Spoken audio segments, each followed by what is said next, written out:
Good afternoon friends, मैं मनीष शर्मा आपको RBSC social science 10th class में चैप्टर 6 के लेक्चर्स ले रहा हूँ। ठीक है, तो स्टूडेंट्स, इससे पहले हम इसी चैप्टर के जो प्रीवियस वीडियोस बना चुके हैं। ओके, जैसे उसमें हमने देखा state government, structure of Lok Sabha, Rajya Sabha, powers of parliament. Okay, और फिर हमने देखा कि प्रेसिडेंट का जो इलेक्शन है वो कैसे होता है, प्लस हमने देखा प्रेसिडेंट का रिमूवल प्रोसेस क्या है। ओके, तो इन सभी चीज़ों को जानने के लिए आप प्रीवियस वीडियोस को देखिए। ओके, और उन्हें सब चैनल को सब्सक्राइब करिए, लाइक करिए। ओके, और कमेंट सेक्शन में जाके आपको जैसा भी वीडियो अच्छा लगता है तो कमेंट कीजिए। ओके, तो आज हम बात करेंगे पावर्स ऑफ प्रेसिडेंट की। फ्रेंड्स, मैं आपको बता दूं, आरबीएससी के लिए ये चैप्टर काफी इंपॉर्टेंट है। दूसरा, पावर्स ऑफ प्रेसिडेंट न केवल आरबीएससी बल्कि जो कॉम्पिटिटिव एग्जामिनेशंस हैं उनके लिए भी काफी इंपॉर्टेंट है। ओके, तो मैंने कल प्रीवियस वीडियो में आपको बताया था इनके एक ओवरव्यू के बारे में। आज हम पावर्स ऑफ प्रेसिडेंट को डिस्कस करेंगे।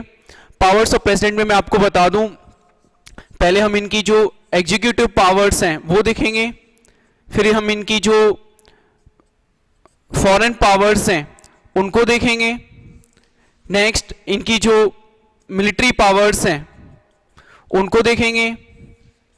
Okay, then legislative powers, financial powers, okay, and so on. फिर हम इनकी जो इमरजेंसी पावर्स हैं उनको पढ़ेंगे। ओके फ्रेंड्स, ठीक है, तो वन बाय वन हम सभी पावर्स को एक दफा देखते हैं। क्लियर?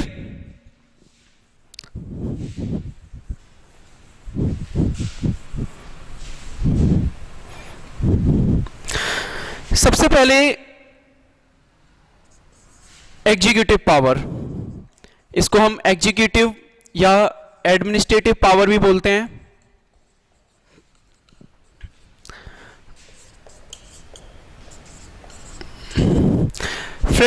स्टूडेंट्स, मैं आपको बता दूं, अंडर आर्टिकल 53 यूनियन गवर्नमेंट की जितनी भी पावर्स हैं वो सारी पावर्स प्रेसिडेंट ऑफ इंडिया में वेस्टेड होती हैं। ओके, आर्टिकल 53 ये कहता है कि यूनियन गवर्नमेंट के जितने भी फंक्शंस हैं, वर्किंग हैं, वो सभी या तो प्रेसिडेंट खुद करेंगे, जितने भी functions will be carry out by the president himself. Okay, या उनके द्वारा।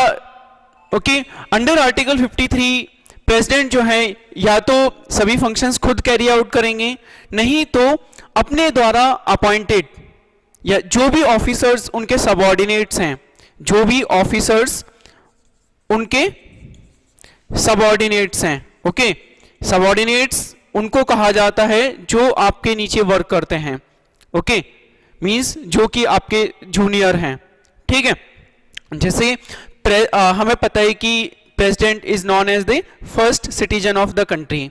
ओके, और सभी की जो अपॉइंटमेंट्स हैं, okay, moral as higher level पे जितनी भी अपॉइंटमेंट्स की जाती हैं वो सभी प्रेसिडेंट ऑफ इंडिया के द्वारा की जाती हैं।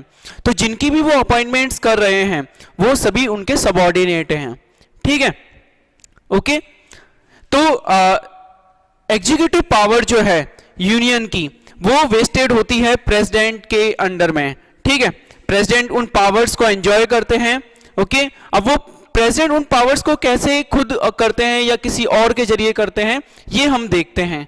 ठीक है, कैसे? मैंने कहा अंडर आर्टिकल 53 प्रेसिडेंट या तो खुद अपनी पावर्स को खुद जो फंक्शंस वगैरह हैं खुद कैरी आउट करेंगे, नहीं तो उनके सबऑर्डिनेट्स जो भी लोग हैं उनके जरिए कैरी आउट करवाएंगे, उनके जरिए उन फंक्शंस को पूरा करवाएंगे। ठीक है, ओके, तो इसी एग्जीक्यूटिव में हम देखेंगे अलग अलग फंक्शंस। ओके, तो फर्स्ट वन हम देखते हैं अपॉइंटमेंट्स। ओके, अपॉइंटमेंट्स हम ये भी कह सकते हैं appointments and removal.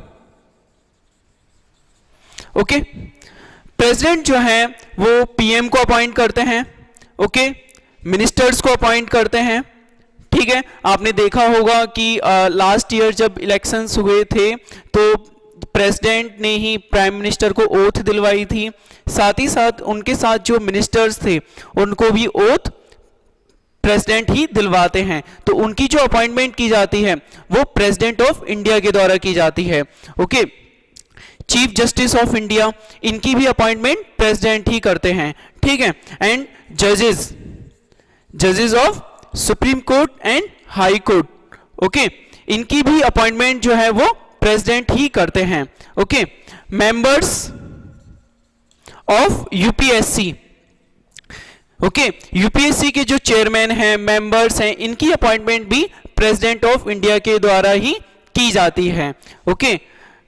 CAG, CAG, controller and auditor general of India, okay, जितने भी गवर्नमेंट के अकाउंट्स होते हैं उनको किस तरीके से मेंटेन करना है, ओके, उनके लिए जो बजट दिया गया है उसको किस तरीके से उन्होंने खर्च किया, इन सब का ऑडिट किया जाता है कैग के द्वारा, ओके, ठीक है। और साथ ही साथ स्टेट्स के अंदर जो गवर्नर होते हैं, ओके, जैसे मान के चलिए राजस्थान के अंदर जो गवर्नर हैं कौन है, कलराज मिश्र, ओके, इनकी भी अपॉइंटमेंट किसने की, प्रेसिडेंट ऑफ इंडिया ने, ठीक है, ओके। तो प्रेसिडेंट जो है काफी लोगों की अपॉइंटमेंट करते हैं, उनको ओथ दिलाते हैं। अभी हाल फिलहाल में Sanjeev Kothari, okay, chief information commissioner, okay, chief information commissioner के पद पर उनको अपॉइंट किया गया है लॉकडाउन पीरियड में। इनकी भी अपॉइंटमेंट कौन करता है, president of India. Chief vigilance officer हो सकते हैं, उनकी भी अपॉइंटमेंट कौन करता है, okay, president of India, okay. अगर इनको हटाना हो तो इनको हटाएगा भी कौन, प्रेसिडेंट ऑफ इंडिया, ओके। तो ये उनकी अपॉइंटमेंट से रिलेटेड पावर है, आती किसके अंडर में है, एग्जीक्यूटिव में ही, ओके, ठीक है स्टूडेंट्स। अगली जो पावर एग्जीक्यूटिव में आती है, ओके, पहले तो भाई आप किसी को अपॉइंट करोगे, मान लीजिए आपने कोई संस्था खोली तो उसमें आप लोगों की अपॉइंटमेंट ही तो करोगे। अब उस संस्था को चलाने के लिए, उस इंस्टीट्यूट को रन करने के लिए, उस ऑर्गेनाइजेशन को चलाने के लिए आप क्या करोगे, आप उसमें जो किस तरीके से चलाना है फंक्शंस, ओके, मींस सेकंड जो पावर है, okay, rules formation, okay, executive के अंडर में ही रूल्स फॉर्मेशन का काम कौन करता है, प्रेसिडेंट। प्रेसिडेंट ऑफ इंडिया जो है, ओके, गवर्नमेंट ऑफ इंडिया के लिए, ओके, इसके अलग अलग डिपार्टमेंट्स के लिए रूल्स फॉर्म करने का काम करते हैं। गवर्नमेंट अपना बिजनेस कैसे करेगी, अपने फंक्शंस को कैसे कैरी आउट करेगी, ये सारा कुछ डिसाइड किया जाता है प्रेसिडेंट ऑफ इंडिया के द्वारा। अब आपके दिमाग में एक क्वेश्चन आ सकता है, क्या प्रेसिडेंट इतना सारा काम करते हैं? नहीं, प्रेसिडेंट ये सारा काम अंडर आर्टिकल 53 उनके जो सबऑर्डिनेट्स हैं उनसे करवाते हैं, ठीक है। जितनी भी ऑफिसर्स की वो अपॉइंटमेंट करते हैं वो सारे लोग उनका काम करते हैं, खुद प्रेसिडेंट नहीं करते हैं, वो तो केवल ऑर्डर साइन करके दे देते हैं, ठीक है। तो काफ़ी लेमन लैंग्वेज में मैं आपको ये चीज़ें बता रहा हूँ, ओके। तो प्रेसिडेंट जो है गवर्नमेंट ऑफ इंडिया के लिए उसके अलग अलग डिपार्टमेंट्स के लिए रूल्स फ्रेम करने का काम करते हैं, जैसे सुप्रीम कोर्ट है उसके लिए रूल्स फ्रेम करने का काम करते हैं, ओके। और किसी भी वर्क को करने के लिए क्या प्रोसीजर अपनाया जाएगा, ओके, कौन सा प्रोसीजर अपनाया जाएगा, ऑपरेशंस को कैसे कैरी आउट करना है, ये सब कुछ किसके द्वारा डिसाइड किया जाता है, प्रेसिडेंट ऑफ इंडिया के द्वारा, ओके फ्रेंड्स, ठीक है। अब हम इसी में, ओके, थर्ड वन ये देखेंगे कि कैसे जो प्रेसिडेंट हैं, ओके,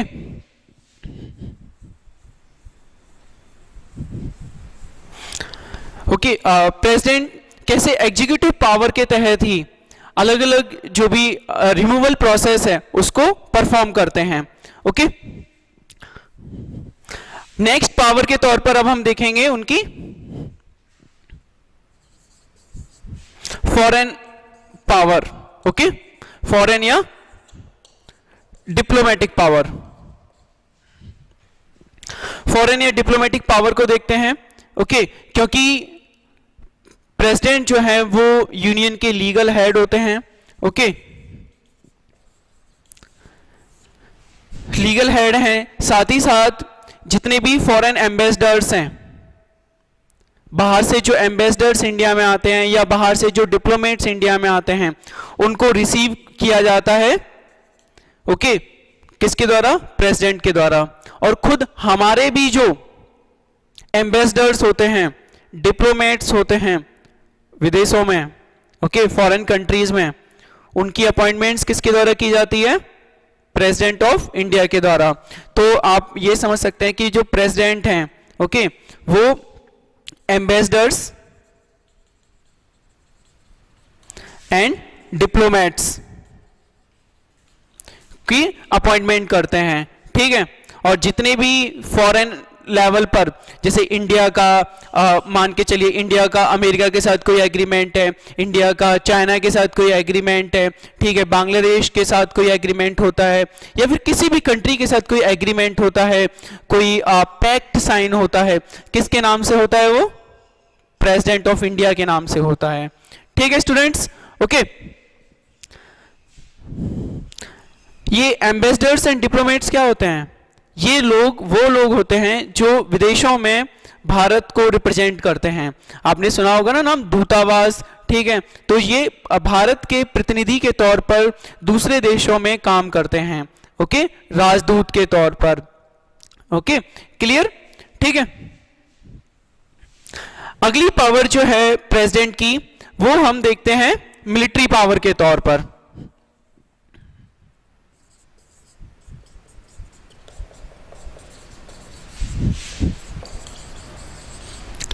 मिलिट्री पावर के तौर पर हम क्या देखते हैं? प्रेसिडेंट जो है वो सुप्रीम कमांडर होते हैं, supreme commander of defence forces, ठीक है। प्रेसिडेंट जो है supreme commander of defence forces means तीनों सेनाओं के चीफ होते हैं, army, navy and air force.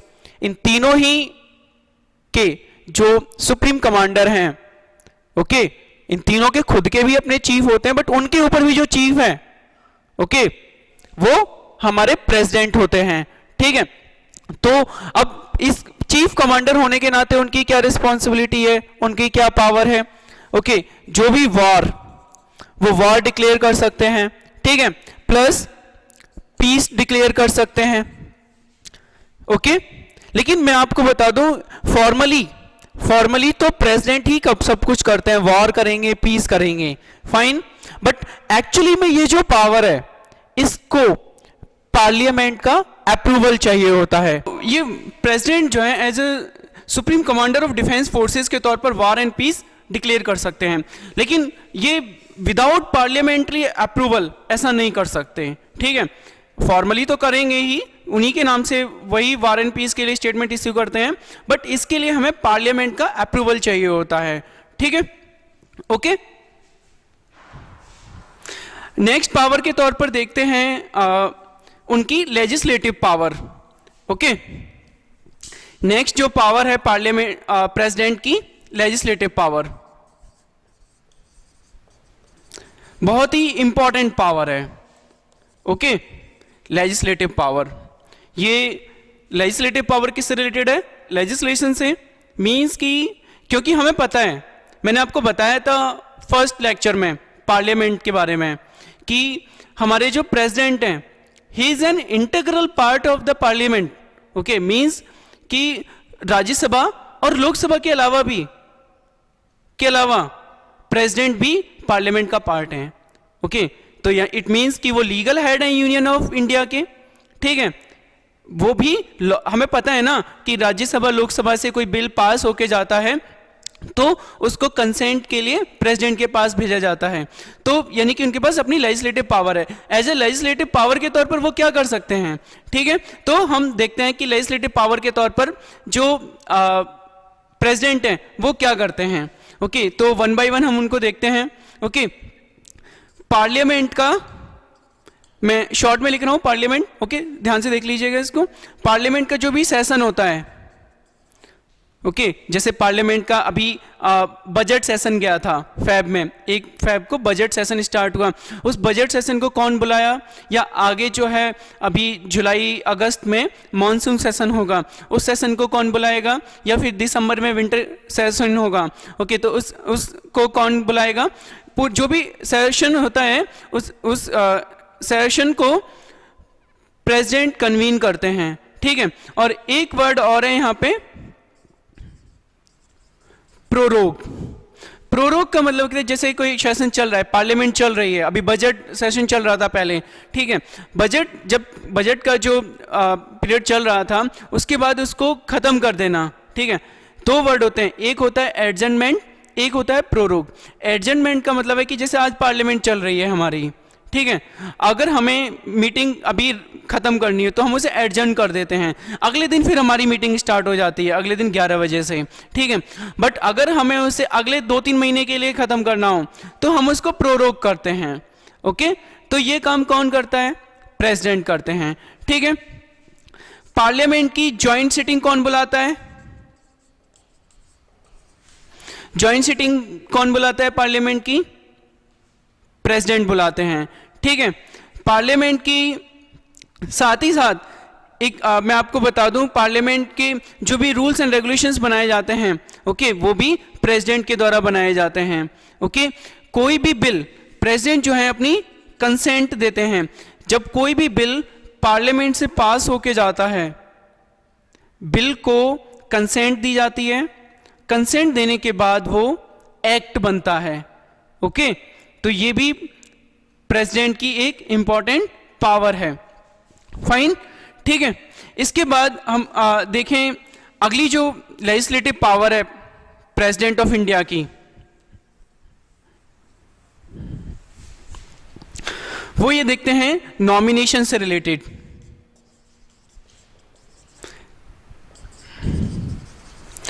मैंने आपको बताया था कि प्रेसिडेंट जो हैं वो 2 मेंबर्स एंग्लो इंडियन कम्युनिटी के, उनको अपॉइंट करते हैं लोकसभा के अंदर, ओके, और 12 मेंबर्स राज्यसभा में नॉमिनेट किए जाते हैं अलग अलग फील्ड से, like literature, social service, science, arts, okay. इनमें जो भी डिस्टिंग्विश्ड पर्सनालिटीज होती हैं उनको अपॉइंट किया जाता है, ठीक है, ओके। इसी लेजिस्लेटिव पावर में देखते हैं प्रेसिडेंट की एक इंपॉर्टेंट पावर है वीटो पावर, ओके।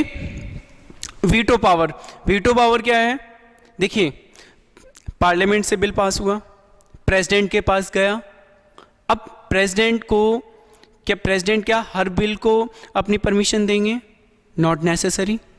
जो ऑर्डिनरी बिल होते हैं हो सकता है कि प्रेसिडेंट उनको कोई भी परमिशन ना दें, मीन्स उनको रिजेक्ट कर दें, ओके। प्रेसिडेंट के पास ये राइट होता है कि जैसे कॉन्स्टिट्यूशन अमेंडमेंट बिल है, मनी बिल है, इनको तो प्रेसिडेंट को परमिशन देनी पड़ती है, ठीक है। ऑर्डिनरी बिल के मामले में प्रेसिडेंट क्या कर सकते हैं कि अगर कोई भी बिल पार्लियामेंट से पास होकर उनके पास आता है तो वो उसको रिकंसिडरेशन के लिए वापस से पार्लियामेंट में भेज सकते हैं, ठीक है। अगेन जब पार्लियामेंट उसी बिल को सेम प्रोविजंस के साथ पास करके वापस से प्रेसिडेंट के पास भेजेगी, ठीक है, फिर प्रेसिडेंट को अपनी मंजूरी देनी पड़ेगी, ठीक है। तो फर्स्ट टाइम वो उसको वीटो कर सकते हैं, बट सेकंड टाइम उन्हें मंजूरी देनी पड़ेगी। एक होता है पॉकेट वीटो, इसका इस्तेमाल 90s के टाइम में जो प्रेसिडेंट थे उन्होंने किया था, ओके। पॉकेट वीटो का मतलब है कि कोई ऑर्डिनरी बिल आया और प्रेसिडेंट ने उसके ऊपर कोई डिसीजन नहीं लिया, ओके। और अगर कोई डिसीजन नहीं लेते हैं तो उस पर कोई डिसीजन नहीं होगा, और ये कहीं भी नहीं लिखा है कि प्रेसिडेंट को इतने टाइम के अंदर किसी भी बिल को अपनी मंजूरी देनी पड़ेगी, ओके। तो पॉकेट वीटो का इस्तेमाल किया था। पॉकेट वीटो कहने का मतलब है कि आपने कोई चीज़ ली, ठीक है, आपने जैसे मान के चलिए कि आपने हैंकी लिया, पॉकेट में डाल लिया, और अब आपको नहीं पता कि आपके पास हैंकी है या नहीं है, और आप ढूंढ रहे हो, ठीक है, आप एकदम खो गए, आपको नहीं पता कि आपके पॉकेट में हैंकी है नहीं है, आप भूल गए ध्यान। तो ऐसे ही बिल का हिसाब होता है। ओके, जब प्रेसिडेंट बिल के ऊपर कोई भी एक्शन नहीं लेते तो ये कहा जाता है president using his pocket veto, ठीक है। ओके, नेक्स्ट, प्रेसिडेंट की जो इंपॉर्टेंट लेजिस्लेटिव पावर में ही आती है ऑर्डिनेंस इश्यू करने से रिलेटेड पावर। सपोज करिए कि पार्लियामेंट नहीं चल रही है, गवर्नमेंट को इमरजेंसी कंडीशन आती है कि उसे कोई बिल लेके आना है, कोई रूल या रेगुलेशन लेके आना है। उस कंडीशन में गवर्नमेंट क्या करेगी? आपको पता है ना, जैसे आपने देखा होगा 7 नवंबर 2016 रात के 8 बजे हमारे honourable prime minister Narendra Modi 8 बजे आते हैं, ठीक है, कि आज रात के 12 बजे से 500 और 1000 के जो करेंसी नोट्स हैं उनको डिमोनेटाइज कर दिया गया है। तो उनके कहने से थोड़ी हो जाएगा, इसके लिए बकायदा एक ऑर्डर चाहिए, एक ऑर्डिनेंस चाहिए। तो उस टाइम पार्लियामेंट तो चल नहीं रही थी, ठीक है, रात के 8 बजे। तो फिर वो ऑर्डर किसने इश्यू किया, वो ऑर्डिनेंस किसने इश्यू किया? प्रेसिडेंट ऑफ इंडिया ने, ठीक है। और नॉर्मली भी अभी भी मैं आपको बताऊं, अभी जैसे अभी कुछ दिन पहले जैसे अभी कोरोना वायरस चल रहा है, तो डॉक्टर्स हैं और दूसरे जो हेल्थ वर्कर्स हैं उनके ऊपर काफ़ी ज़्यादा अटैक की न्यूज़ आ रही हैं। ओके, तो इनको सेफ्टी प्रोवाइड कराने के लिए गवर्नमेंट ने जो एपिडेमिक एक्ट है 1887 उसमें चेंजेस किए, ठीक है। अब एपिडेमिक एक्ट 1887 में चेंजेस करने के लिए उन्हें परमिशन चाहिए थी, ठीक है, एक्ट है, पार्लियामेंट्री एक्ट है, तो पार्लियामेंट तो चल नहीं रही है, फिर क्या करेंगे? तो उसके लिए वो एक ऑर्डिनेंस लेके आए, ठीक है। ऑर्डिनेंस किसने इश्यू किया? प्रेसिडेंट ऑफ इंडिया ने, ठीक है, क्योंकि इमरजेंसी कंडीशन है। अब ये ऑर्डिनेंस, इंपॉर्टेंट चीज ये आती है कि ये ऑर्डिनेंस कब तक वैलिड रहेगा। ये ऑर्डिनेंस वैलिड रहता है 6 मंथ्स तक। ओके, नेक्स्ट 6 मंथ्स तक ये ऑर्डिनेंस वैलिड रहता है, ठीक है। और इसको जो हमारे पार्लियामेंट के दोनों हाउसेज हैं, जब भी वो अगले विदिन 6 मंथ्स जब वो कन्वीन होंगे, ठीक है, अगले जब भी 6 मंथ्स में के अंदर जब भी वो बुलाए जाएंगे, सेशन उनके बुलाए जाएंगे, तो विदिन 6 मंथ्स उस ऑर्डिनेंस को पास कराना होता है। ये एक अलग बात है कि जब पार्लियामेंट खुद चल रही है तो वो उसी ऑर्डिनेंस के बेसिस पर एक नया लॉ बना सकती है और उस ऑर्डिनेंस को वो रिजेक्ट कर सकते हैं, ठीक है, क्योंकि हम उससे जो जिस चीज़ के लिए, जिस आवश्यकता के लिए हमने ऑर्डिनेंस को इश्यू किया था वो पार्लियामेंट ने कानून बना के पूरी कर दी, तो उस ऑर्डिनेंस की जरूरत नहीं है, तो हम उसे रिजेक्ट कर सकते हैं। ओके, तो ये एक इंपॉर्टेंट लेजिस्लेटिव पावर है प्रेसिडेंट की कि इमरजेंसी कंडीशन में प्रेसिडेंट के द्वारा ऑर्डिनेंस इश्यू करवाया जा सकता है। ओके, तो हमने अभी तक एग्जीक्यूटिव, फॉरेन अफेयर्स से रिलेटेड उनकी पावर देखी, मिलिट्री पावर देखी, लेजिस्लेटिव पावर देखी, ठीक है। अब हम देखते हैं नेक्स्ट पावर उनकी फाइनेंशियल पावर। ओके, बहुत इंपॉर्टेंट पावर है फाइनेंशियल पावर। हमें पता है कि प्रेसिडेंट जो हैं वो पार्लियामेंट को एड्रेस करते हैं, ठीक है। प्रेसिडेंट ऑफ इंडिया की मंजूरी के बिना गवर्नमेंट जो है ना तो 1 रुपया खर्च कर सकती है, ना 1 रुपये के रूप में अपनी इनकम अर्न कर सकती है। कैसे? President cause to let down budget in the parliament. ये प्रेसिडेंट का वर्क है कि प्रेसिडेंट जो हैं वो पार्लियामेंट के अंदर बजट को प्रेजेंट करवाते हैं। देखिए, अब यहां पे मैं आपको वापस से आर्टिकल 53 के ऊपर लेके जाता हूं। मैंने क्या कहा था आर्टिकल 53 में, स्टार्टिंग में पावर्स ऑफ प्रेसिडेंट में, कि प्रेसिडेंट या तो खुद कोई काम करेंगे, नहीं तो अपने जो सबऑर्डिनेट्स हैं उनके जरिए कोई काम करवाएंगे। ठीक है, अब मैंने आपको बताया था कि प्रेसिडेंट मिनिस्टर्स की भी अपॉइंटमेंट करते हैं, तो भाई सबऑर्डिनेट हुए उनके, उन्होंने फाइनेंस मिनिस्टर की अपॉइंटमेंट करी तो वो भी उनके सबऑर्डिनेट हुए। तो on the behalf of president finance minister present the budget in the parliament. ठीक है, एक्चुअली में आपको पावर चीज समझ में आई अब आपको? ओके, तो जो प्रेसिडेंट हैं वो बजट प्रेजेंट करते हैं, साथ ही साथ जो भी मनी बिल आता है पार्लियामेंट के अंदर वो भी प्रेसिडेंट की प्रायर परमिशन से ही आता है।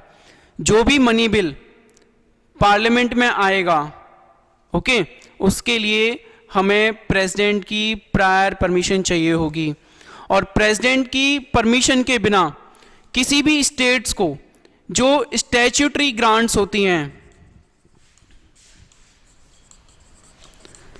स्टैट्यूटरी ग्रांट्स, ये भी परमिट नहीं की जाती। क्या होती हैं स्टैट्यूटरी ग्रांट्स? स्टैट्यूटरी ग्रांट्स का मतलब है, जैसे मान लीजिए अभी हमारा जो बजट आया था वो अप्रॉक्सीमेटली 28 लाख करोड़ का था। ओके, अप्रॉक्सीमेटली इतना ही था। ओके, तो अब क्योंकि हालात बहुत ज़्यादा हालात जो हैं अपोजिट हैं, तो ज़्यादा पैसा चाहिए। अब अगर हमें और ज़्यादा पैसा चाहिए, अब ठीक है, लगता है कि कहीं पे हमें ज़्यादा पैसा खर्च करना पड़ेगा, बजट में जितना अलॉटेड था उससे ज़्यादा खर्च करना पड़ेगा। सपोज करके चलिए कि हेल्थ के लिए गवर्नमेंट ने 1 लाख करोड़ रुपया बजट में रखा था, जो फेब में बजट आया था। ओके, अब हमें ज़रूरत है 2 लाख करोड़ की, तो वो एक्स्ट्रा जो 1 लाख करोड़ है वो बजट में तो था नहीं, अलग से इंतजाम करना पड़ेगा। तो यानी वो एक तरीके की ग्रांट है हमारे लिए। ओके, अब वो ग्रांट कैसे गवर्नमेंट खर्च करेगी? उस ग्रांट को खर्च करने के लिए गवर्नमेंट को परमिशन चाहिए होगी, किसकी? प्रेसिडेंट की। तो जब तक प्रेसिडेंट परमिशन नहीं देंगे तब तक वो ग्रांट जाएगी नहीं। ठीक है, तो ये प्रेसिडेंट की एक इंपॉर्टेंट पावर है, फाइनेंशियल पावर। ठीक है, बजट प्रेजेंट करते हैं, बजट को पास करते हैं, मनी बिल को परमिशन देते हैं, स्टैट्यूटरी ग्रांट्स जो हैं उनकी परमिशन के बिना नहीं ली जा सकती है। ओके, तो काफ़ी इंपॉर्टेंट पावर्स हैं प्रेसिडेंट के पास एज अ फाइनेंशियल पावर के तौर पर। ओके ओके स्टूडेंट्स, तो मुझे पूरा भरोसा है कि आप लोग इन लेक्चर्स को देख रहे हैं और इस लॉकडाउन के पीरियड में आपकी स्टडी ओपन है, वो कहीं से भी लॉक नहीं है ना? ठीक है, तो नेक्स्ट पावर देखते हैं प्रेसिडेंट की, जुडिशियल पावर के तौर पर। ओके, जुडिशियल पावर नाम बता रहा है। ठीक है, जुडिशियल पावर क्या है प्रेसिडेंट की वो देख लेते हैं। ठीक है, जुडिशियल पावर के तौर पे पहले तो मैं आपको बता दूं कि वो सुप्रीम कोर्ट के जो ऑफिसर्स हैं उनको अपॉइंट करते हैं, appointment of supreme court officers. Supreme court के एडमिनिस्ट्रेशन को चलाने के लिए जो भी रूल्स, रेगुलेशंस, प्रोसीजर्स होते हैं उनको वो बनाते हैं। ठीक है, हाई कोर्ट्स के लिए भी वही बनाते हैं। क्लियर? अब इंपॉर्टेंट जुडिशियल पावर क्या आती है? मर्सी या क्लीमेंसी, जिसको हम कहते हैं दया याचिका। इसका बेहतरीन एग्जाम्पल मैं आपको बैक करके मार्च के महीने में लेके जाता हूं। आपको पता है कि निर्भया के जो आरोपी थे, चारों आरोपी जो थे, उनको 20 मार्च को हैंग कर दिया गया था, फांसी की सजा उनको दे दी गई थी। लेकिन इससे पहले उन्होंने अपने जितने भी कानूनी दांवपेच अपनाए उनमें अपनी दया याचिका बार बार प्रेसिडेंट ऑफ इंडिया के पास भेजी कि जी हमें फांसी की जगह उम्र कैद दे दी जाए, ये कर दिया जाए, वो कर दिया जाए। ठीक है, तो प्रेसिडेंट की ये स्पेशल पावर है, जुडिशियल पावर, कि वो किसी की जो जिसको फांसी की सजा मिली है उसको कम्यूट करके उसको कम्यूट करके लाइफ इम्प्रिजनमेंट में कन्वर्ट कर सकते हैं। ओके, किसी को मान के चलिए 10 साल की सजा मिली है तो उसकी सजा को घटा सकते हैं, 7 साल की सजा कर सकते हैं, रिड्यूस कर सकते हैं। ओके, किसी को मान के चलिए कि कोई डिसेबल्ड है, ओके, कोई जो है प्रेग्नेंट लेडी है, उसने कोई क्राइम किया है, तो उनकी सजा को वो एक निश्चित टाइम पीरियड के लिए टाल भी सकते हैं, पोस्टपोन कर सकते हैं। ओके, लेकिन मैं आपको बता दूं कि प्रेसिडेंट के पास एक स्पेशल पावर है। वो सुप्रीम कोर्ट ने किसी को मृत्यु दंड दे दिया, कैपिटल पनिशमेंट, फांसी, ठीक है, प्रेसिडेंट की ये स्पेशल पावर है कि वो किसी की भी सजा को माफ कर सकते हैं। कोई सजा नहीं, फांसी की सजा दी, यहां पूरी सजा माफ, उम्र कैद की सजा दी, पूरी सजा माफ, 10 साल की सजा दी, पूरी सजा माफ। ये एक स्पेशल पावर है, मींस कि वो उसको पूरा माफ कर सकते हैं, उसको चेंज कर सकते हैं, कम कर सकते हैं। ओके, तो ये क्लीमेंसी वाली जो पावर है एज ए जुडिशियल पावर के तौर पर प्रेसिडेंट की इंपॉर्टेंट पावर के तौर पर आती है। अंडरस्टूड, ठीक है। तो ये सारी पावर्स हमने आज डिस्कस करी। ओके, ये सभी पावर्स प्रेसिडेंट की जनरल पावर्स में आती हैं।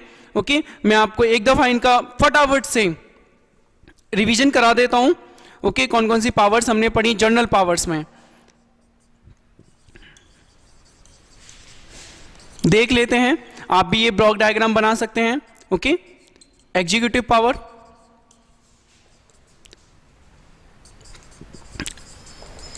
फॉरेन अफेयर से रिलेटेड पावर, और आप ये कहें कि डिप्लोमेटिक पावर, ठीक है। इसके बाद लेजिस्लेटिव पावर, फिर मिलिट्री पावर, फिर जुडिशियल पावर।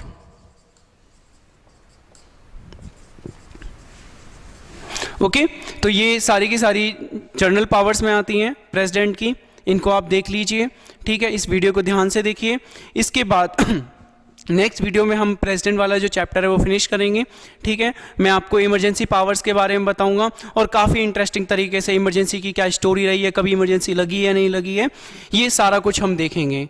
ओके, तो वीडियो को देखिए, ध्यान से देखिए, प्रीवियस वीडियोस भी देखिए, लाइक करिए, सब्सक्राइब करिए चैनल को, और जो भी जैसे भी आपको वीडियो अच्छा लगा है तो अच्छे अच्छे कमेंट्स भी कीजिए, ठीक है। और इसको ज़्यादा से ज़्यादा शेयर करिए ताकि इस लॉकडाउन के पीरियड में जिन लोगों के पास, जैसे जो भी दूर दराज के इलाके हैं वहाँ पे कोई एजुकेशनल फैसिलिटी उनके पास नहीं प्रोवाइड हो पा रही है, तो उनका भी वेलफेयर हो, उनको भी अच्छा लगे, वो भी पढ़ सकें, ठीक है। लॉकडाउन के कारण अगर आपकी वजह से किसी अच्छे दूसरे इंसान का भला हो सकता है तो